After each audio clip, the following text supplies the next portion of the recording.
Mesdames, bonjour et bienvenue à l'écoute de cette autre édition de votre revue de presse. Nous sommes le jeudi 11 mars 2021 au Cameroun.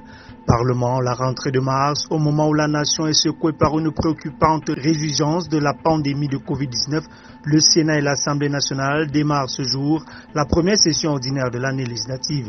Et si l'on imagine que la crise sanitaire va forcément animer les débats, l'autre temps fort attendu est l'élection des bureaux des deux chambres, indique Cameroun Tribune.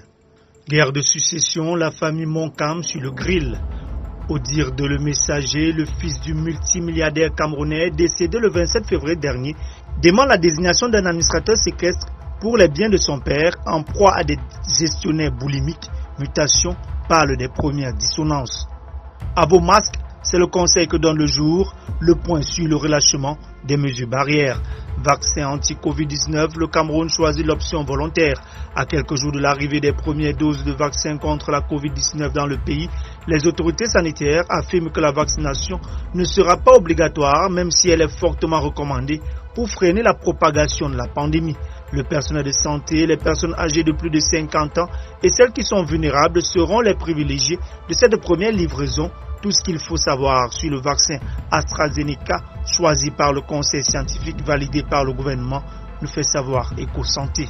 AstraZeneca, un vaccin sans garantie d'immunité, laisse entendre repère.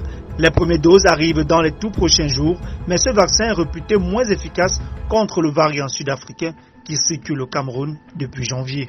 Santé sexuelle et reproductive, EcoSanté nous informe de ce que la CAMNAFOR renforce sa présence au Cameroun. 33 ans déjà que la CAMNAFOR, ONG leader dans la santé de la reproduction, se mobilise activement pour une société camerounaise au service moderne de SDSR, accessible sans discrimination.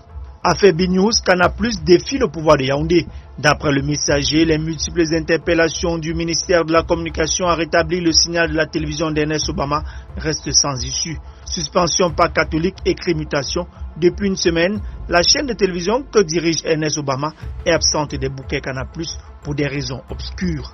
Sécurité, l'inquiétude qui vient de la frontière Est laisse entendre émergence. Les bandes armées tentent toujours des incursions.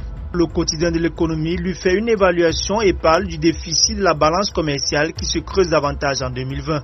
Les chiffres concernant les importations et les exportations du Cameroun au cours de l'année écoulée ont récemment été publiés par l'Institut national de la statistique. Distribution de l'électricité, les ravages des premières pluies. Suite aux orages de mardi soir, une partie de la ville de Yaoundé et la région du Sud ont été sans énergie électrique hier. En fin de journée, les pylônes de transport et les poteaux tombés étaient progressivement réparés. Des ménages étaient réalimentés au fur et à mesure, rapporte Cameroun Tribune. Agro-industrie, la Sodecoton va accroître de 45 000 tonnes sa production. Selon Défi Actuel, la performance sera possible grâce à la construction d'une 10e usine d'égrainage de coton financée à hauteur de 10 milliards de francs CFA par l'État. Mesdames, Messieurs, merci infiniment de votre aimable attention. Prenons rendez-vous demain vendredi pour la dernière.